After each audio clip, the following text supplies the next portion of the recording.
Hey Lakeside, look, I just wanted to start out your day going into some scripture. Let's read 2 Corinthians 8, 6 through 8.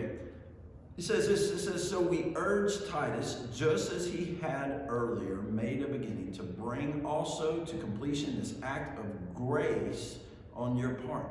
Right? Paul's focusing in on grace. He's already said it once. This is the second time he said it in this passage.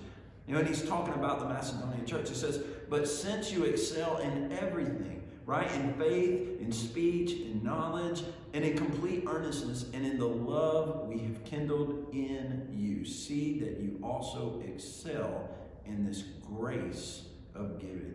Man, what's the difference between the law of giving and the grace of giving, right? Like the law is like forced on you. It's a must, right? The grace of giving opens our eyes to see what happened to us or for us on the cross.